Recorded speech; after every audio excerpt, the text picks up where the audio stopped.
welcome everybody. I'm tuning in here from the Cathar area of southwest France, as many of you will know.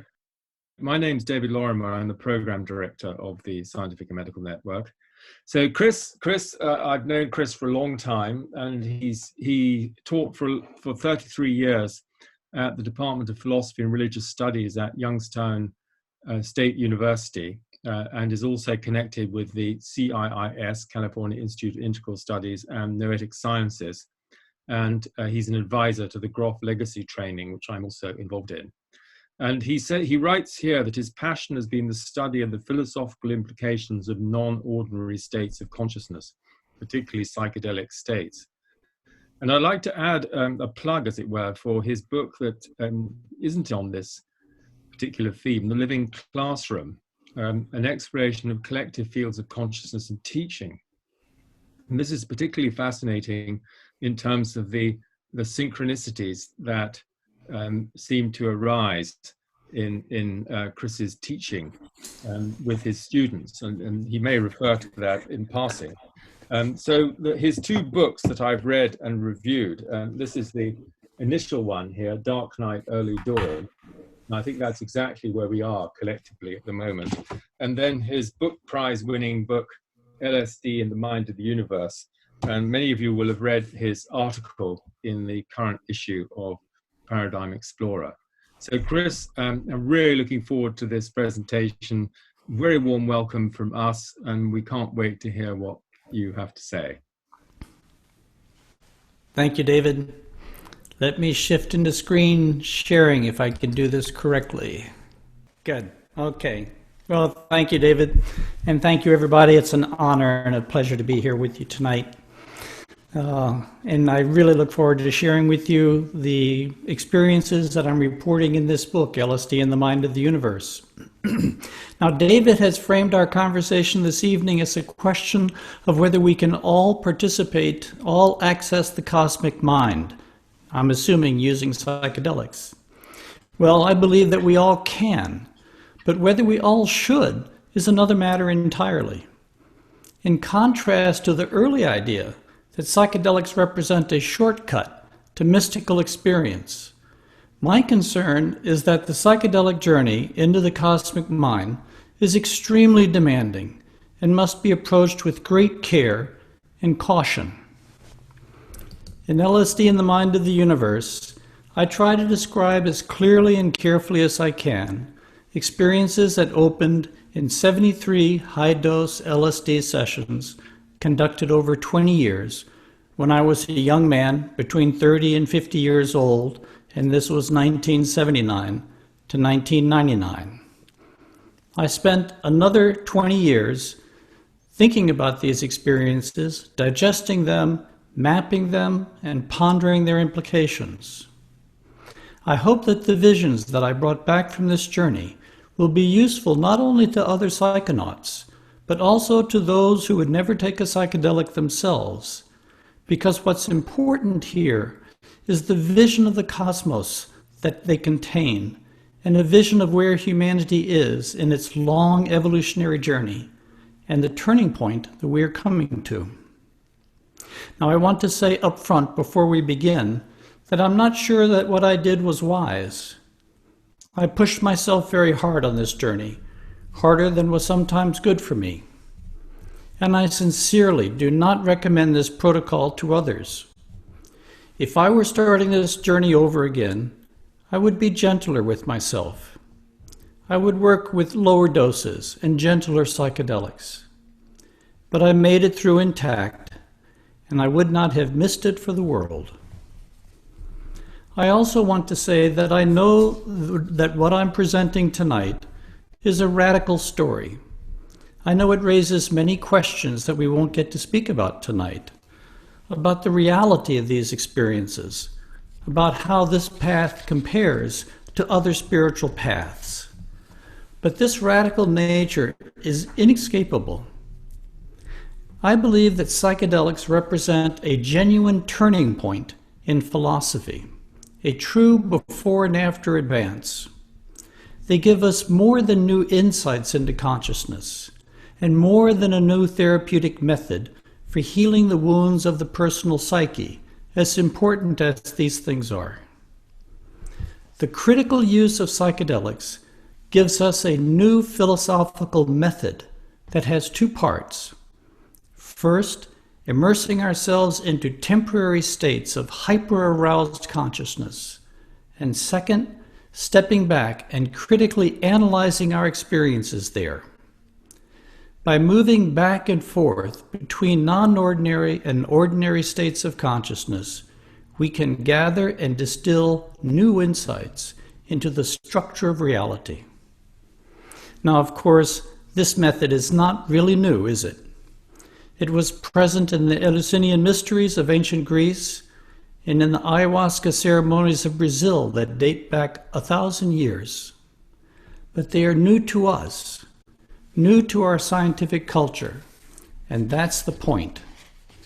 We are witnessing, I think, the emergence of a true psychedelic philosophy. So let's begin. My psychedelic lineage is rooted in the work of Stanislav Grof. I was a brand new faculty member in 1978 when I first read his book, Realms of the Human Unconscious, and my life pivoted. That was followed quickly by his book, LSD Psychotherapy in 1980, in which he laid out the method for working with these substances. Now, Stan has demonstrated that LSD is a non-specific amplifier and catalyst of consciousness. It does not give us specific experiences. Rather, it hypersensitizes one's consciousness for 6 to 8 hours at a time. Everything that follows hinges on how we use these hours. Now, Stan's work clearly differentiates two different therapeutic modalities: psycholytic therapy, low-dose therapy, and psychedelic therapy, high-dose therapy. In psycholytic therapy, the mind is peeled away layer by layer, uncovering the different layers of our shadow and taking us back deeper and deeper into our unconscious. In psychedelic therapy, this is a very different protocol. It was developed and used at Spring Grove Hospital. It was limited to 3 sessions maximum, and it was designed to trigger a near-death type experiences among patients who were terminally ill. Well, I thought if you could use this therapy of working with high doses safely 3 times, you could use it working safely more than 3 times. So during the years I was doing this work, I simply saw myself as doing an extended course of psychedelic therapy. But when I came to the end of this journey and was looking back over its length, I came to appreciate how radical this undertaking had actually been. This went beyond psychedelic therapy as it was originally conceived and practiced, and therefore it called for a new term to avoid confusion. And so I've named it psychedelic exploration. Now, I worked at 500 to 600 micrograms. This is a very high dose level. The method is the method of psychedelic therapy, complete isolation and complete protection from the outside world, trusting your care to a sitter, wearing eye shades and working with very carefully chosen music to pace the opening and closing of your session. The difference is the high number of sessions. In my case, 73 times. Now, I think that the stabilization of the protocol and minimizing the variables that I followed in my session contributed to the stability and clarity of the psychedelic window that opened. In my sessions, I always followed the same protocol, the same set and setting, the same sitter, who was my former wife, my wife at the time, Carol, who is a clinical psychologist, the same substance, the same dose level, even the same location, and the same recording process.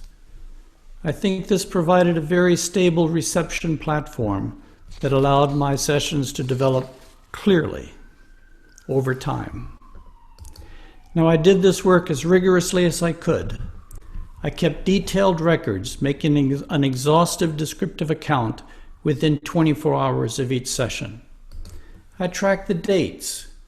And as Rick Tarnas is a good friend of mine, and I've learned, as we've all read his book, Psyche and Cosmos, I tracked the astrological variables to see what the interplay was between my experiences and the astrological transits.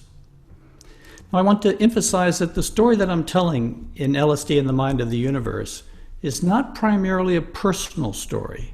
It's primarily a cosmological story. The personal is the least important. In my experiences after the first 10 sessions or so, the portion of the experiences that were relevant to my personal life tended to come up in the beginning and endings of the sessions, represented by these small circles that are drawn at the beginning and endings of these sine waves, which represent psychedelic sessions. When I was coming back, leaving and coming back into space-time, I often had many insights and many gifts given me about my personal life. But when I was in the peak hours of psychedelic arousal, I was at the top of these waves and I was having experiences that far transcended my personal life, as represented in these larger circles. And that's the story I'm telling in LSD and the Mind of the Universe. That's the philosophically interesting story. That is the universal story. And it's a story which is basically telling the developmental sequence of experiences over these hilltop perspectives. Now, there are many ways in which you can use psychedelics. Let me identify 3 uses.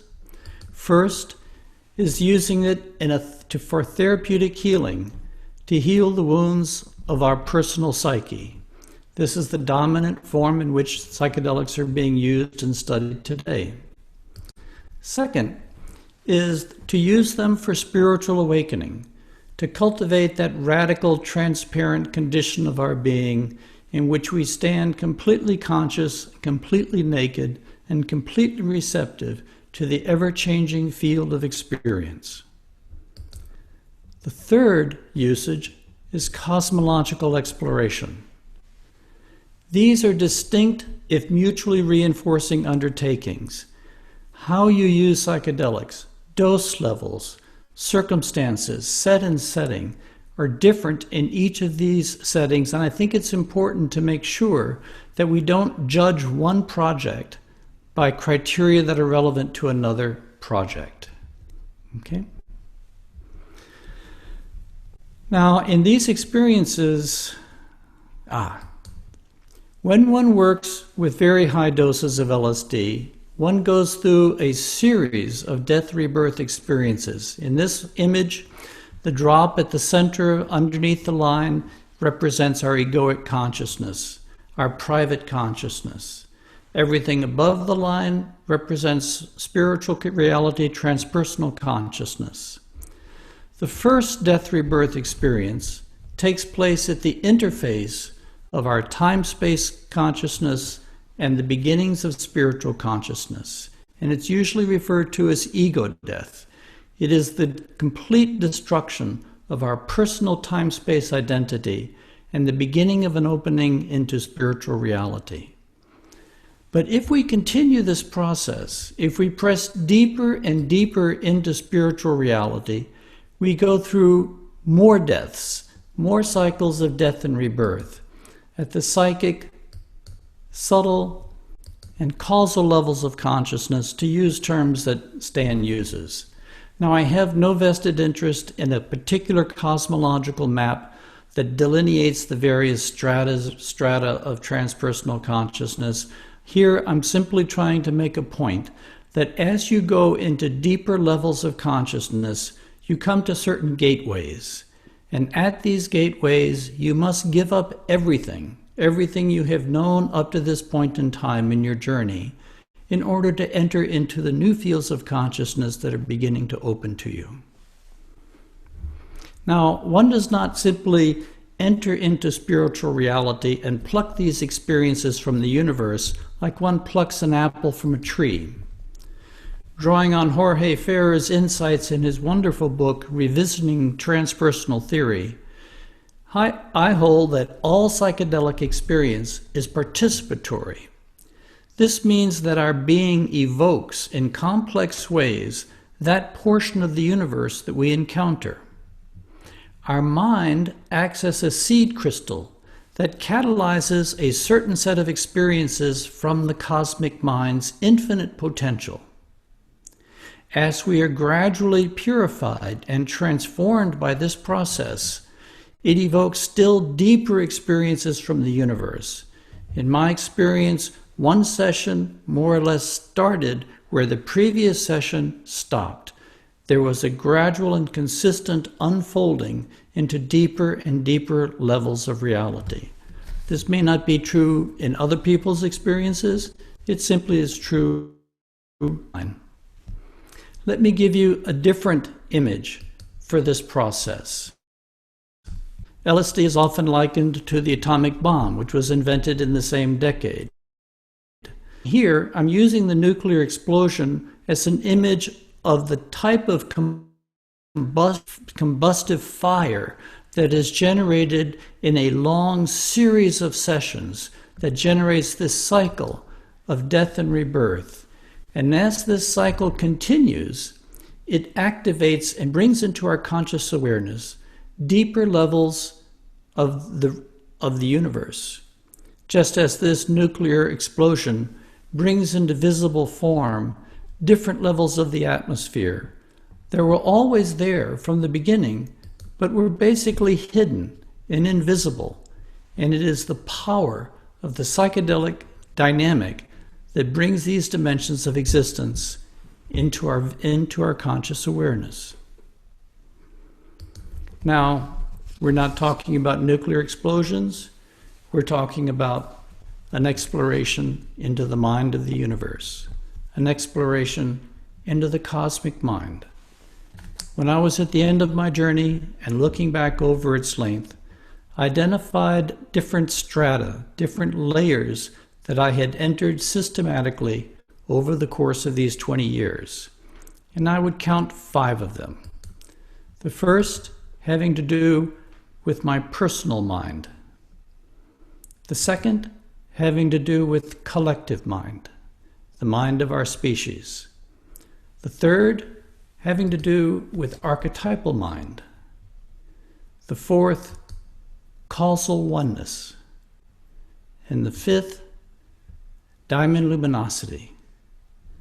So what I'd like to do now is simply take you into the book chapter by chapter with just a few highlighted comments of the content of each chapter, just to illustrate, just to invite you into the dialogue that you will find unfolded in LSD and the mind of the universe.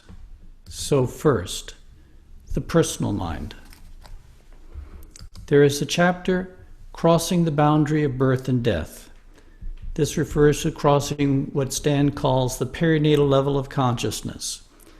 Now there is a previous chapter, the chapter on methodology, where I lay out the method of the work. And there is a chapter 3 in which I basically take the reader into a typical session day to show them what it's like. But content-wise, we begin here. Now, if you're familiar with Stan Grof's work, and I'm assuming most of you are, this is classic perinatal material. Deep confrontations with death and fetal sensations, severe existential confrontations, tremendous perinatal seizures, purifying the body and the emotional field, culminating in ego death. And in ego death, our identity, our time-space identity, is just turned inside out. In my case, my ego death, I was forced to become the exact opposite of everything I had ever known myself to be. The universe just reached down and snapped me like a twig. In the beginning of the day, I had always known myself as being male, as being an intellectual, being college educated, and being passionately interested in the meaning of life. In this session, I was forced to become the complete opposite of all these things. And it was as if the universe was telling me, where you are going, gender does not exist. I had to let go of everything I was in order to go into what was coming next. And what was coming next really surprised me. In what I later came to call the exercises of collective death and rebirth, and the ocean of suffering. Over the course of 2 years, I was repeatedly and systematically immersed in experiences of collective anguish that shattered all my frames of reference and completely dwarfing the previous phase. I entered an ocean of suffering that eventually expanded systematically to encompass what appeared to be the entire history of the human species. The dying in these sessions was almost entirely collective. The surrender that was demanded was the ordeal of repeatedly opening to the sheer enormity and savagery of this ocean of pain. Now, first, I thought this represented a deepening of ego death, but it went on for so long, and it involved so many beings that eventually I changed my mind.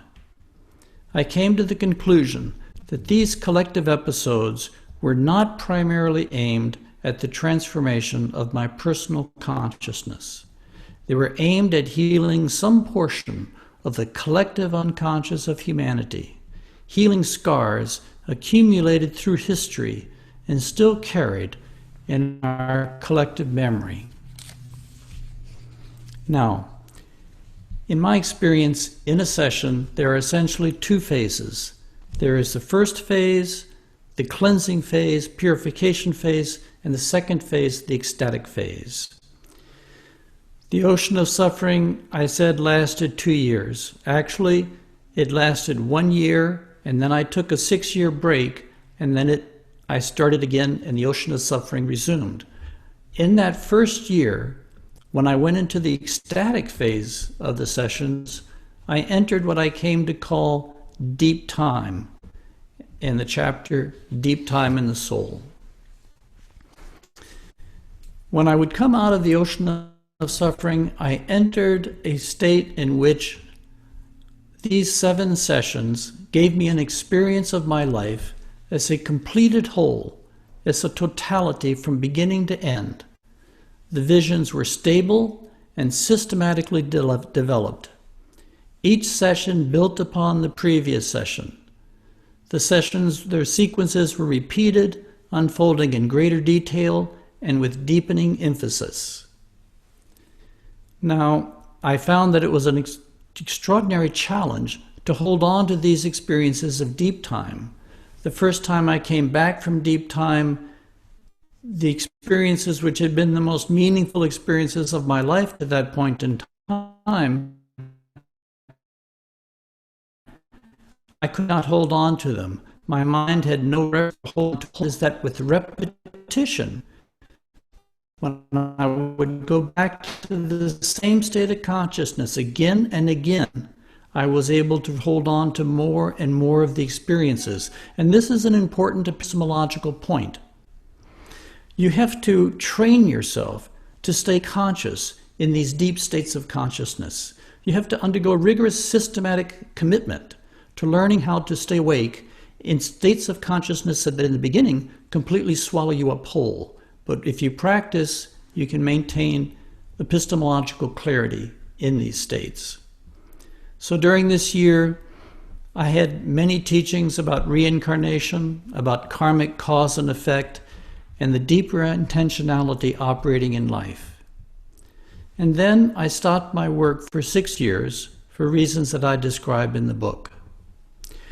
When I resumed 6 years later, the ocean of suffering started exactly where it had stopped before and continued to build in intensity over the remaining year, 7 more sessions.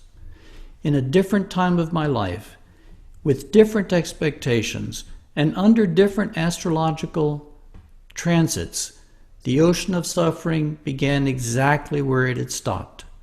which I think reflects the depth and power of the intelligence and consciousness that is directing these episodes. Certainly not my intelligence, something larger than my intelligence. When I went into the ecstatic portion of these sessions, I entered a completely different reality than deep time in the soul. I entered, in a sense, what I came to call an initiation into the universe. It did involve transcending time in different ways, but I was given a systematic series of initiations into the universe and into the creative intelligence behind the physical universe. The sequence was deliberate and well crafted. It felt like an infinite intelligence was educating me, reminding me of things long ago forgotten, but now in need of being remembered. Now, little note, I give my psychedelic sessions names. I take detailed notes, I break them down into bullet points, and I give them names because my intention is to try to hold all of my experiences in my mind at the same time. And so when I see the name of a session, it reminds me of the content of the session. So the names of the sessions that I address in this chapter are this. We don't have time for me to go into these sessions beyond what I've already said. The names suggest some of the content. It was just an extraordinary philosophical adventure being taken by what appeared to be the creative intelligence of the universe deeper and deeper into the mysteries of creation and deeper into humanity's destiny. When the ocean of suffering came to a culmination, in this session 24, Healing the Collective Wound, I was spun into archetypal reality. In the chapter, The Greater Real of Archetypal Reality. Let me see if I can. There we go. This lasted 1.5 years and 11 sessions. I was entering a reality that immediately and consistently was more real, felt more real than physical reality. It was a domain behind physical reality and the source of the structures that exist inside space and time. When I first entered archetypal reality, my identity as a human being began to fall away from me. I learned that we have a sense of species identity that is more basic than our individual identity. And surrendering this species identity represented a deeper form of surrender and a deeper death than ego death. To die out of human consciousness was to begin to exist in a domain of consciousness completely beyond the human species field. This transition was marked with extremely high levels of energy. I was plunged into white-hot lava flows, exploding sun flares, liquid fire pouring through me, completely consuming me. Very different from the death that I had gone through in the perinatal level of consciousness. My experiences in archetypal reality basically could be broken down into two categories. 2 levels, one at the highest subtle level and one at the lower subtle level. At the higher subtle level, which I would call the Platonic level, I encountered living forms responsible for creating space-time and the core structures within space-time. They were too vast for me to grasp, even in my expanded psychedelic state. I could catch only glimpses of them. I saw them as galaxies, billions of light years across, massive structures, but this was simply the best my mind could do to wrap itself around the realities that I was experiencing.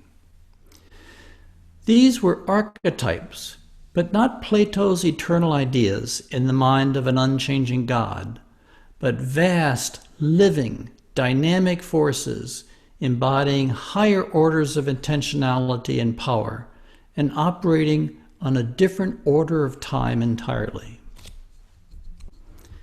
At the lower subtle level, at a more Jungian level, I was immersed in the living tissue of our species. Through a long series of experiences, I was repeatedly experiencing our species as a single organism, interlaced with an intelligent network of metafunctions. I experienced all of our individual minds as nodal points within the collective mind.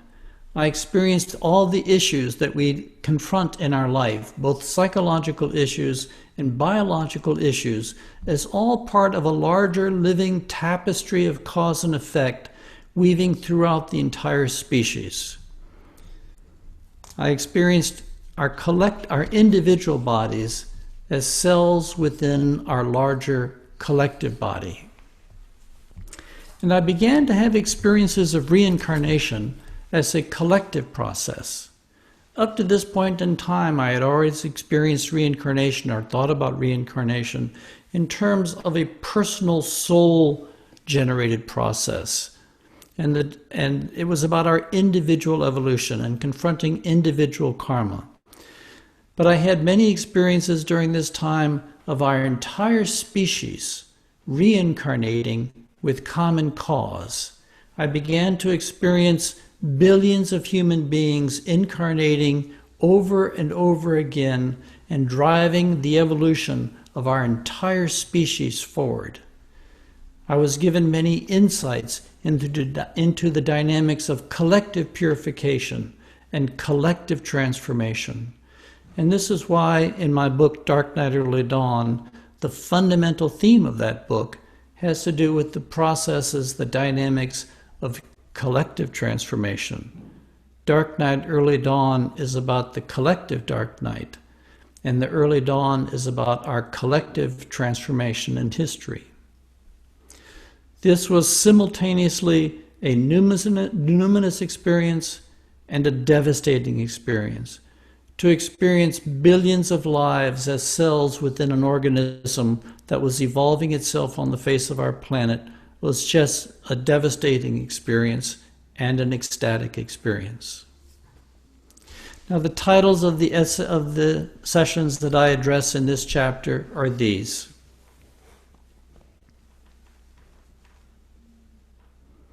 You can see how much cleansing is involved even at this rather advanced level. And this reflects an important truth. Deeper levels of reality are higher levels of energy. And when one wants to enter, if you want to enter and stabilize your consciousness at these deeper levels of reality, you must adapt to and adjust to this energy. It's like mountain climbing. When you climb a mountain, you're adjusting to less oxygen.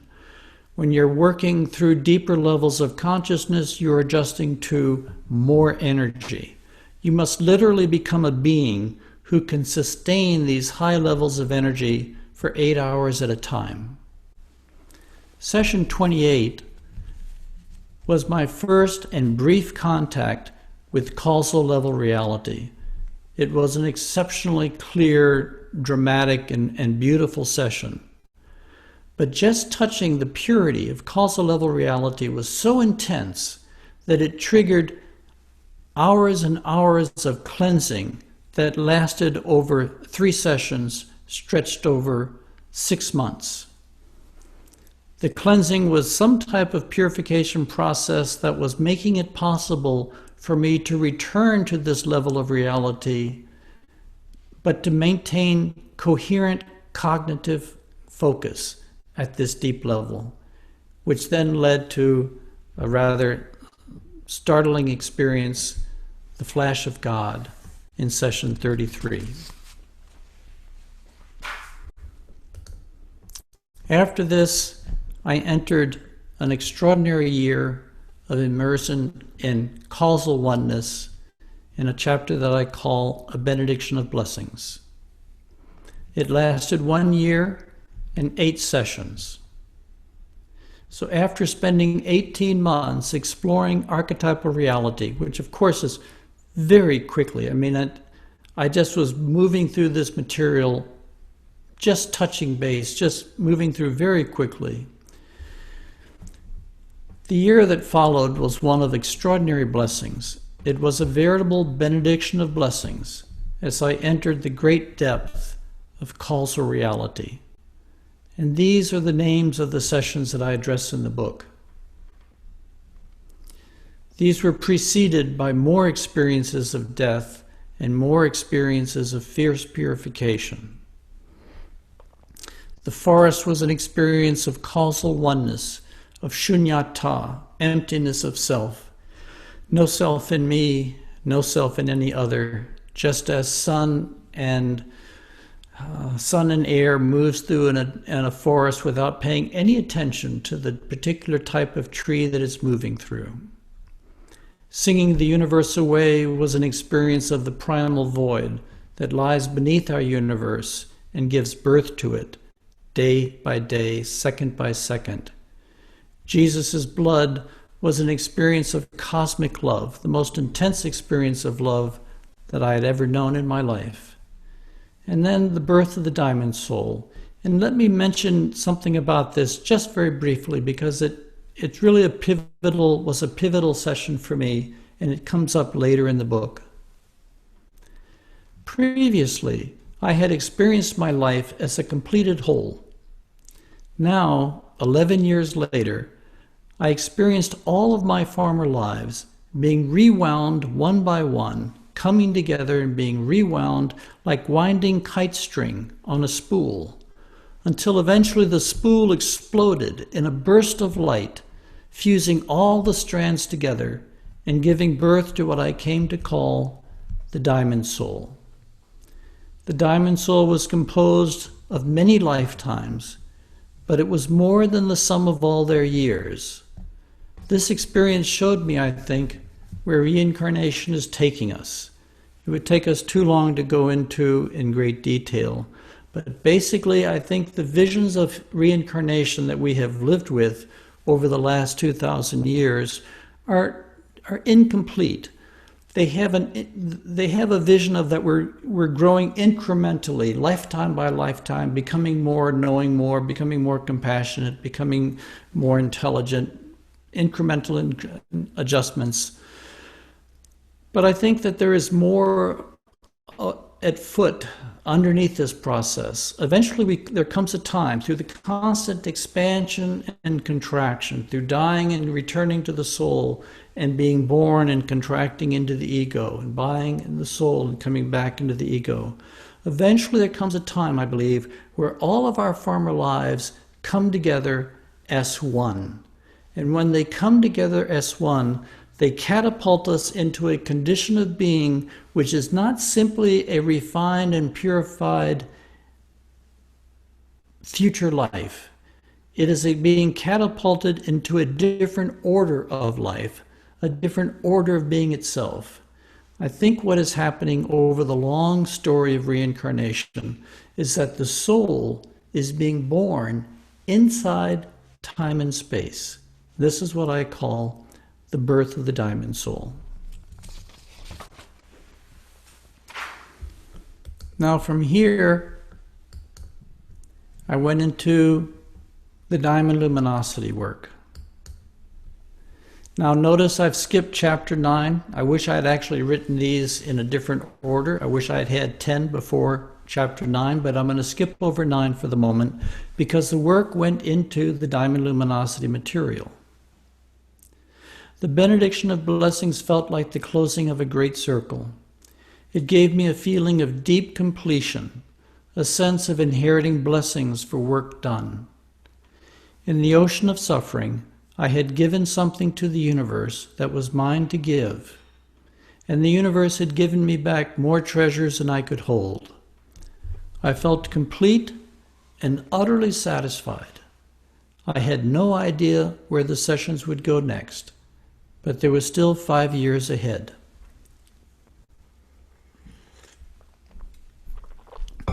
After going through yet one more intense cycle of death and rebirth, I was spun into a brilliantly clear radiance that Buddhism calls Dharmakaya. I came to call it the domain of diamond luminosity. Now, I had known light many times before, but this was an exceptionally pure light. This domain captivated me so completely that it extinguished any interest I had in exploring the other levels of existence that had previously fascinated me. This was a different order of reality altogether. Its clarity was so overwhelming, its energy so pure, that returning to it became my sole focus in future sessions. Over the next 4 years and 26 sessions, the diamond luminosity domain opened to me only 4 times. And these are the 4 sessions that I describe, that I present in this chapter.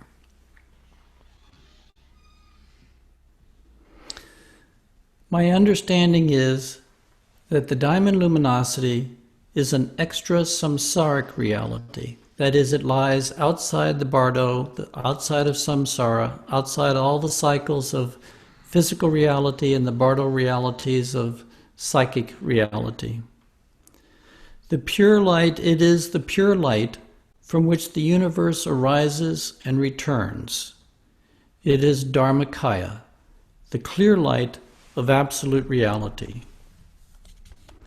Now, in between these 4 immersions in diamond luminosity, there were many intense episodes of cleansing and personal healing. And generally, there were 2 movements during this 4-year period. There was first a movement of going deeper into diamond luminosity, and then a movement diamond luminosity began to crunch itself more deeply into my physical body. And the turning point for this was session 50.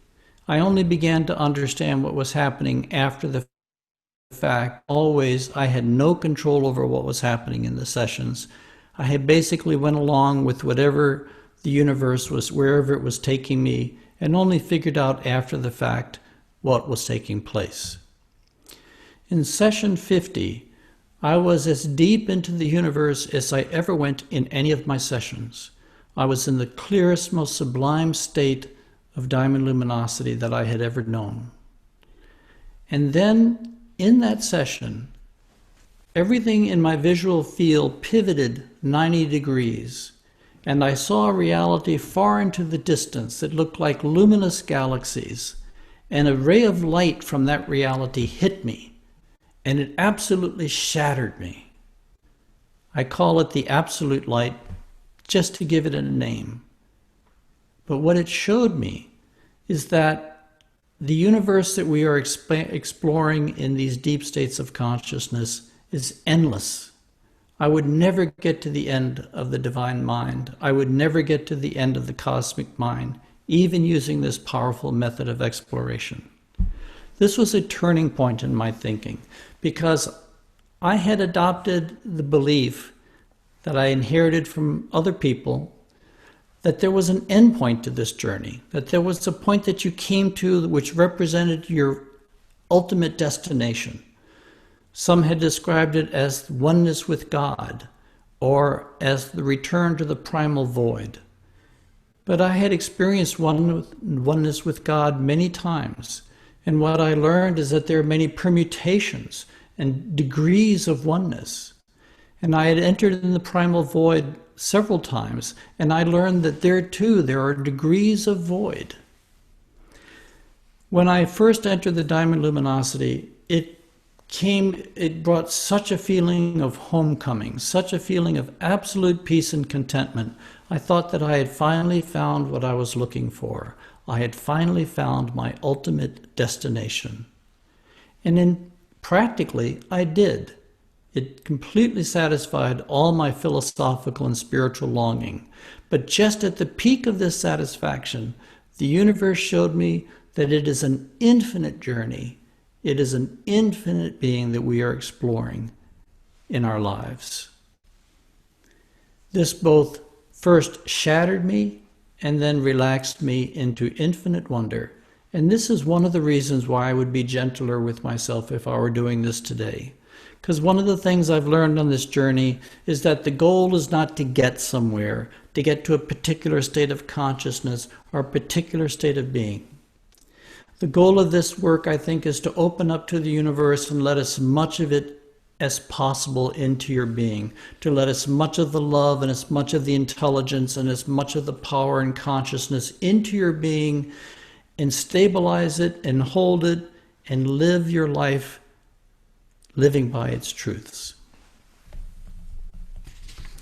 After this session 50, the next sessions really seemed to take me into the diamond light, but the diamond light was crunching itself deeper and deeper into my body, changing even what I think of as the physiological structure, the cellular structure of my body. And now to the chapter I skipped over, the birth of the future human. When I began this work in 1979, I never imagined that humanity's future would become part of this story. But now I think this may be the most important chapter of the book, because it speaks of our children and our children's children as far as we can see.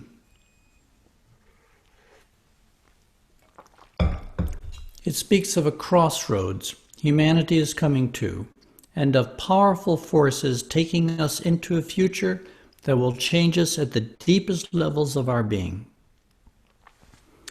In this chapter, I summarize bits and pieces of experiences and visions that actually go all the way back to the initiation into the universe material and run all the way through up into session 55. These are the sessions that I discuss, that I present in this chapter. Here, I collect the pieces of visions, I extract them from sessions 23 to 47, and gather them together in what I call the visions of awakening. There are 6 visions of awakening, are 6 themes that kept showing themselves over and over in these visions concerning humanity's future. The themes of those 6 visions are divine love, all humanity, that the universe is trying to awaken all humanity, that is being enacted by a guiding intelligence that's guiding our evolutionary process. Our species as a single being, again, seeing the awakening as not simply a number of individuals awakening, but our entire species going through the awakening process. The theme of collective purification, again, through the dynamics of reincarnation, that we are undergoing a collective purification.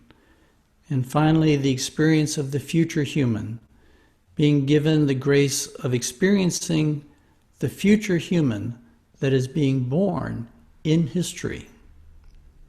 But nowhere in these visions, over these 4 years, nowhere in these visions was it shown me how this was going to take place. The vision was that we were coming into a period of profound spiritual awakening, a shift in the fundamental architecture of the collective psyche, a shift that will change the foundation of human existence on this planet. But it had not shown me how. And then in session 55, right in the middle of the Diamond Luminosity sessions, I was taken deep into deep time, and I was given an experience of the death and rebirth of humanity. Well, of the death and rebirth of humanity. For there to be a great awakening in the human heart, in our collective human heart, there must first take place a great death. We must be emptied of the old before the new can fully emerge. I believe that the 21st century will be such a time. It will begin the dark night of our collective soul, a time of emptying, of intense anguish, of loss of control and breakdown, a collective purification under death that will last generations. But through this hard labor, we will give birth to something extraordinary. More than just a new civilization. What is emerging is nothing less than a new order of human being. Through the global systems crisis, our planet is giving birth to the future human. Now, I first described these themes in Dark Night, Early Dawn. It sounds quite appropriate for our times that we are living in now, but I would just remind you that these visions were taking place in the early 90s. The Great Awakening session took place in 1995, 25 years ago. At that time, it was completely beyond my purview that we were going into such an enormous watershed moment in history. In my visions concerning the human, where humanity is, it was as though the transformation of humanity as a whole was the only thing the creative intelligence really cared about. Everything else, my life, our lives, everything we are struggling with in history was part of this larger project. It was the context that framed all of our endeavors. It was the work of the hour. Now, my visions did not give me any details of when and where, so don't ask. It showed me the fact of this collective awakening. It took me into the collective psyche's experience of this death and rebirth, and it gave me insights into the mechanisms of our collective transformation. There's probably not time here to discuss these mechanisms, though I think they're really important, and it has to do two things: with the unified field that the collective species mind is, underneath all of our individual experiences, and the perception that then the enormous suffering that will be generated by a global ecological crisis leading to a global systems crisis. This suffering will impact not just individuals, but it will actually stimulate the collective psyche so deeply, it'll shift the collective psyche into what we would call nonlinear conditions. And we know something about nonlinear systems from physical systems when they are shoved into nonlinear states. And there is a parallel between what can happen to a psychic system, a field of psychological energy, and what happens to physical systems when they are both shoved into nonlinear conditions. Heightened creativity, higher self-organization, the capacity for rapidly accelerated change, and small inputs leading to enormous outcomes.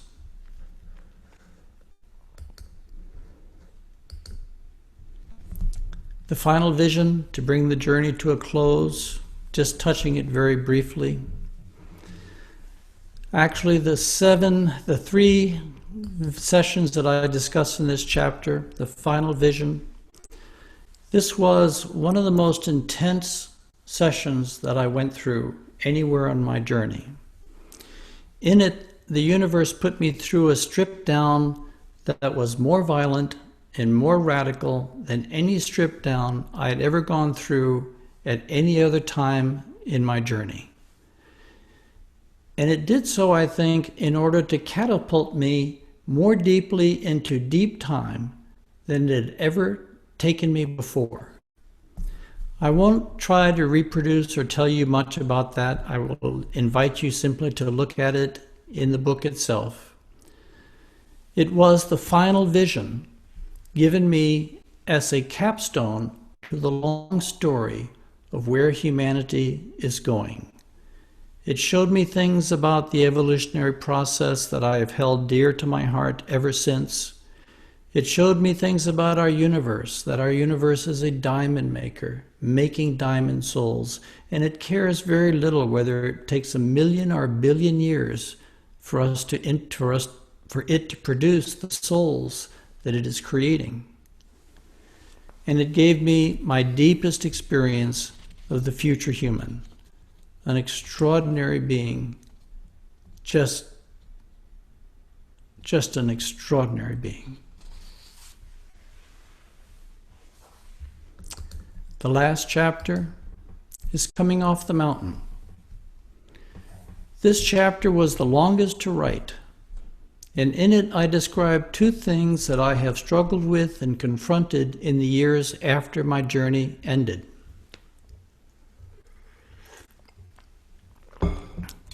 The first I call the deep sadness. I had been given so many blessings on this journey. I thought that I could simply step away and spend the rest of my life digesting these treasures. But in the years following my sessions, I began to experience a deep existential sadness. I had been taken so deep into the divine expanse, so many times, that I was suffering from a loss of communion with the divine. Once you have known the joy of becoming light, once you have experienced the ecstasy of dissolving into the crystalline body of God, life on earth can begin to feel dried up. I found that I no longer wanted to be here. And this is similar to what some people who have near-death episodes experience when they return. Here they are plunged deeply into the light, the divine light, filled with overwhelming love, and then suddenly they're back on earth with all the limitations of earthly experience. It's hard to make that transition. I knew that I was every moment immersed in the body of the divine. I knew that she was the root and the flower of my existence. But this knowledge did not save me entirely from the pain of being separated from the full intensity of her presence. It took me about 10 years to become fully grounded and comfortable living inside space-time again. But there was a second factor contributing to my disharmony, and this is what I call the sickness of silence. Because of our restrictive laws around psychedelics, I was not allowed to speak about my experience to others. I am a natural-born teacher. I love to learn new things and share that knowledge, but I was not allowed to teach from my psychedelic experiences. In the Department of Philosophy and Religious Studies, I had to keep silent about the most philosophically meaningful experiences of my life. How can you be whole under such restrictive conditions? Over time, this enforced silence made me sick inside. Living in a psychedelic closet is just as damaging to your soul as living in any other closet where you are forced to deny your true nature. Writing LSD in the Mind of the Universe and speaking openly about my psychedelic experiences as I'm speaking to you tonight has been part of my personal path to becoming whole upon this earth once again, to become in my public life what I have been in my private life. And in closing, I'd like to leave you with this thought. I still have many questions about what it means to integrate experiences such as those that I've been describing tonight. I think we are still in the early stages of understanding how entering such extreme states of consciousness is affecting us in the long term. What does it do to a person to hold the kind of memories that I am holding? What does integration even mean in this context? How does a time-bound person, a time-bound being, exquisitely tuned to the conditions of space-time, absorb excursions into deep time? How does a finite being digest our forays into the infinite? What is the residual impact of merging with all of existence after we have returned to being just one among many? I am asking more questions than I have answers for. My life has become a living experiment in these matters, with the outcome still being determined. But I say again, I would not have missed this journey for anything in the world. It has been the philosophical and spiritual adventure of a lifetime, and I take great joy in sharing it with you tonight. Thank you. Thank you very much indeed, Chris. If you could just stop your screen share, that would be good. There we go. My eyes, I'm on. Well, I don't know how many of you have read Chris's book or his article, and the earlier book, which I read 20 years ago, Dark Night or Early Dawn. But it's a pretty shattering experience to read, let alone go through. And one of the things that I felt was that Chris has done something undertaken this journey on our behalf, so that we can borrow, in inverted commas, some of his insights, which I think are hugely important for our own understanding of who we are and where we're going. And so I'm just going to make 2 or 3 observations, and then we're going to have a break and then come back for a questions session. One of the main questions you can ask about what Chris has been talking about is, does what he is conveying here give us access to the deep structure of reality, or to the deeper structures of reality? And this is something that we ask in the Galileo Commission report, in which Harold argues in the affirmative, in other words, that they do. And this would correspond to the 3rd bar of Jeff Kripal, who was with us a couple of weeks ago. Now, do these experiences have important implications for our understanding of consciousness and reality? Well, my answer would be absolutely, but obviously everybody has to draw their own conclusion. And what you'll find, what I found, is that I have an extensive background in near-death and mystical experiences in terms of the literature, which many other people on the call also have. And it's consistent with all that, but it takes it a bit further, in fact, a lot further. And it's a kind of ultimate gnosis, or knowing by identification.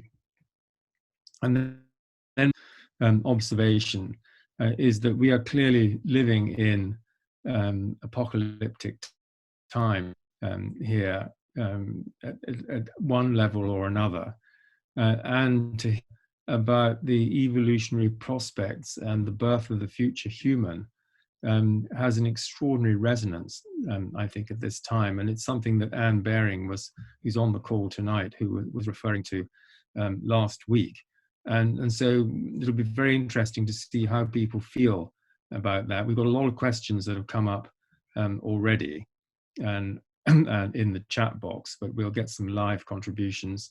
And so, Chris, wonderful. Thank you very, very much indeed for sharing that so lucidly. Paul from Poland, you have a question. Hello. Yes, hi, Chris. Hi, Paul. Thank you. A very nice presentation. Whenever you use the word universe, something just sticks in me. As an astronomer, I know galaxies, I know stars, clusters of galaxies, vast physical spaces. That's what universe means to me. Now, I have a feeling universe in a very different way, but I doubt that. But again, I question whether it doesn't see, when you say God, I don't mean universe, because the universe, it's a place where, well, anyway, it's a long subject. I think I've asked my question anyway. If you could elaborate a little by what you mean by universe, so that we can understand it better. You're absolutely right, Paul. You've caught me out on this. I struggle with language. I struggle with how to describe some of these realities that I've entered. I don't like using the word God. I don't use it much, but I use it once in a while. And I don't like using it because it carries so much baggage from history, and what most people mean by God is not what I mean by God. And so I'll use the word divine sometimes, but that's just a bit of a ruse, because it comes back to the same, but I'm trying to strip the concept free of the historical accumulation.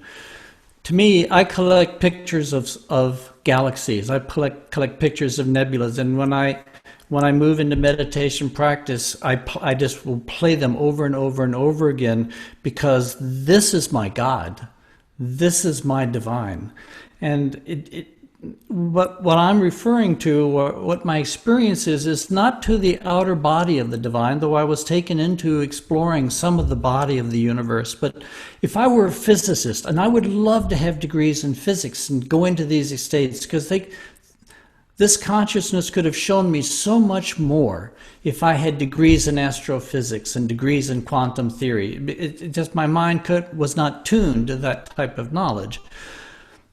I'm talking about the consciousness which is the consciousness of the universe, the consciousness which has given birth to the universe, and I'm just scraping the edges of it. I'm just touching the pieces of it.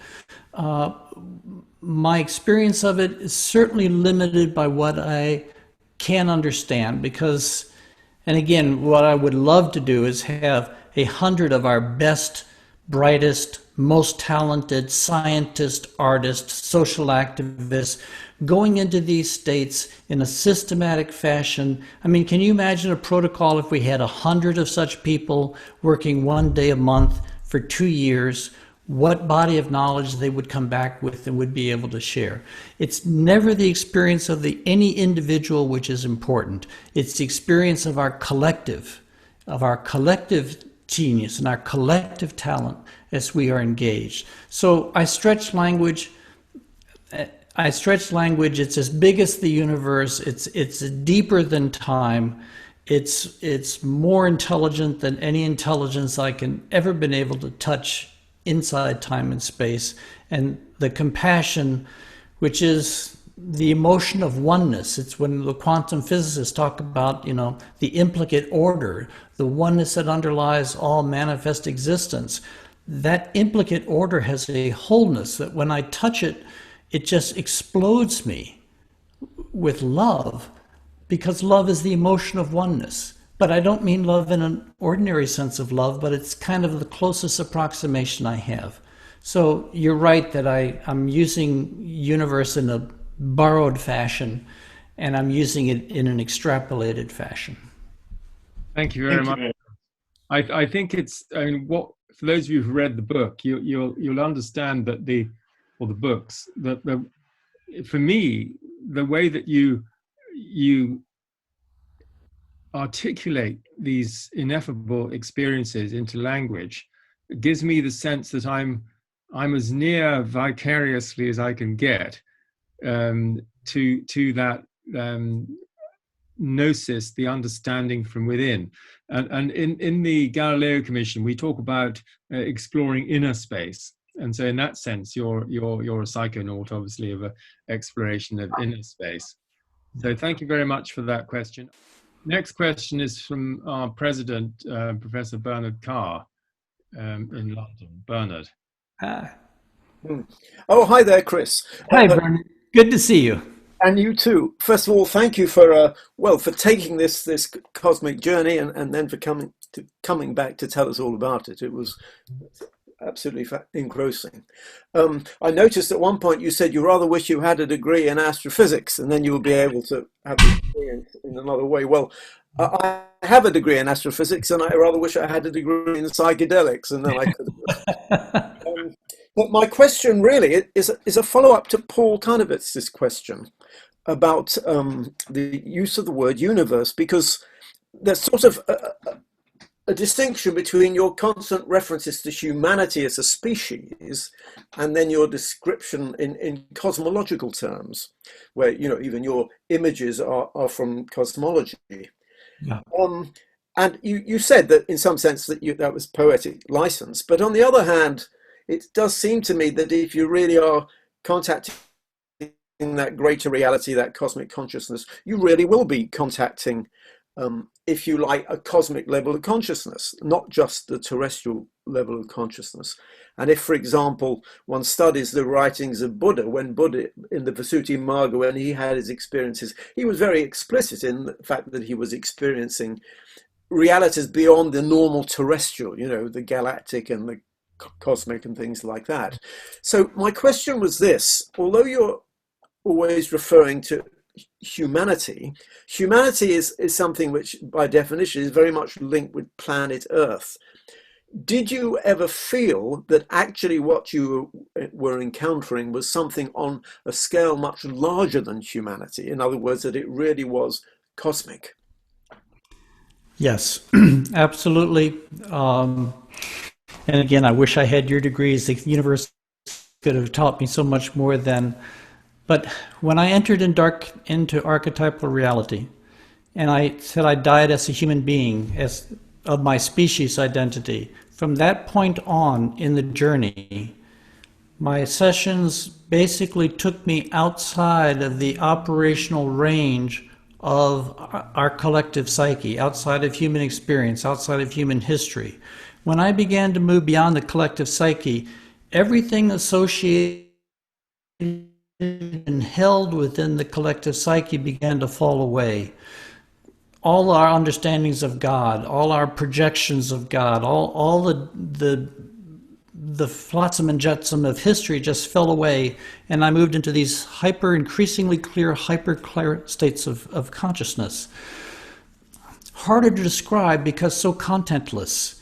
And I don't think I think we can be very cavalier about language, and I apologize if I've contributed to that, but I think when we talk about universal mind or cosmic mind, these are huge, huge concepts.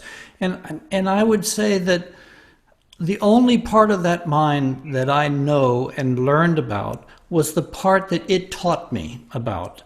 There was a consciousness which took me in. There was a consciousness that taught me, broke me down, caught me, grounded me up into dust, and took me deeper and deeper into itself. But even so, I know I was only experiencing pieces, aspects, fractal manifestations of its totality. So my language peters out at that deep level.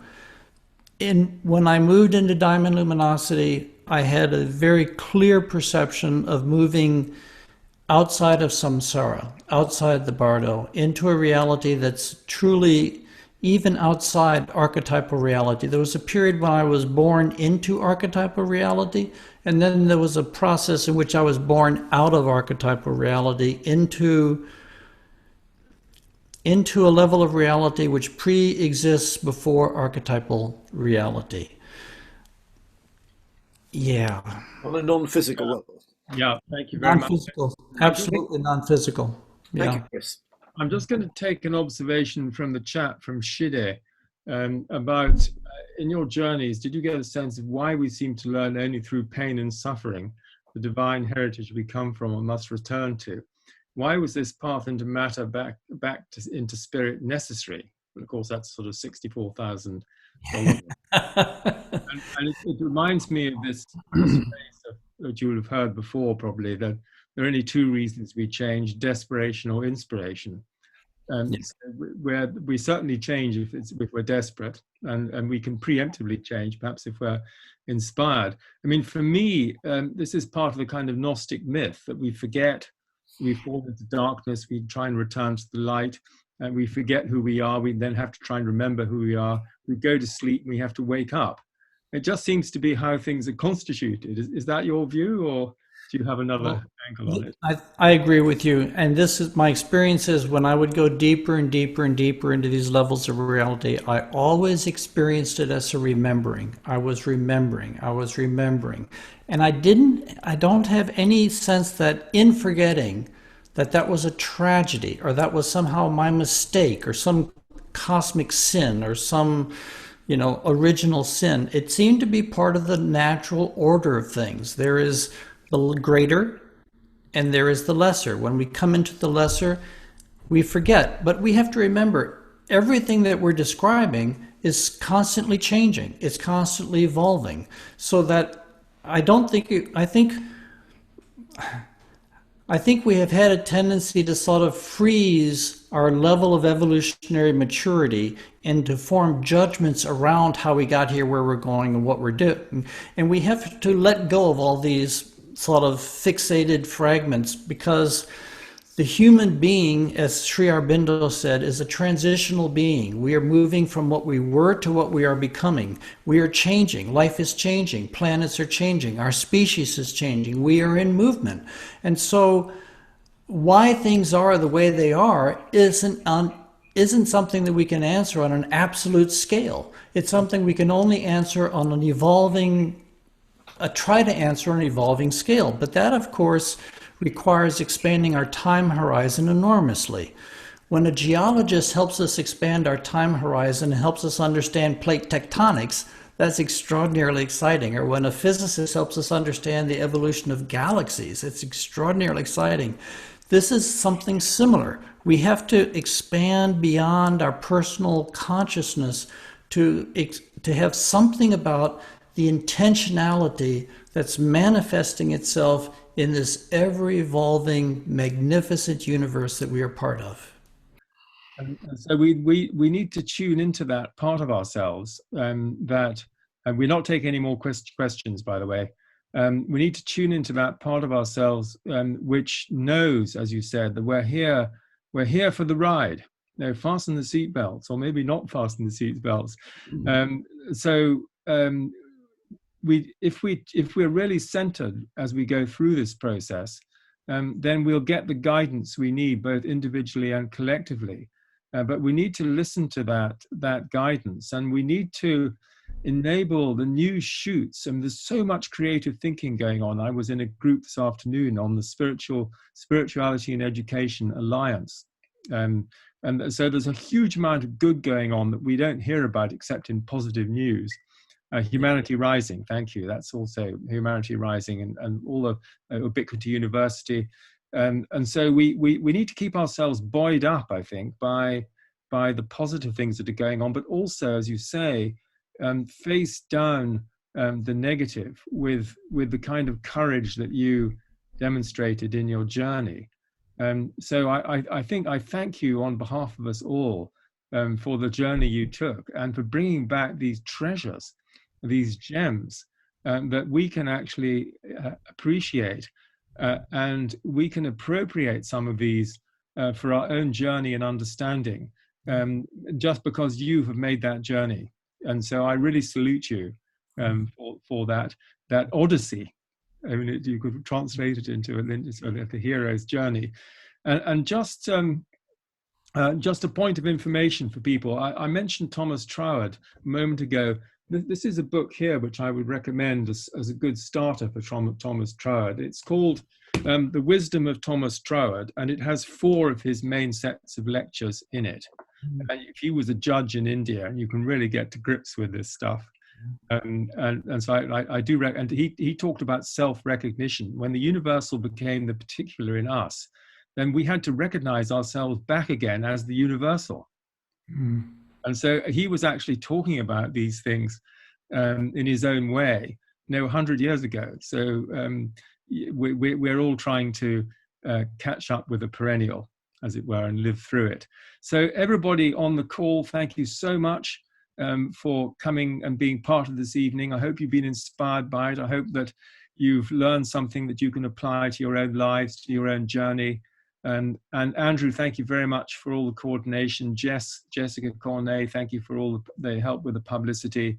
And Chris, thank you so much for sharing that deep wisdom, which we really all need to take on board in the rapids that we are entering at the moment.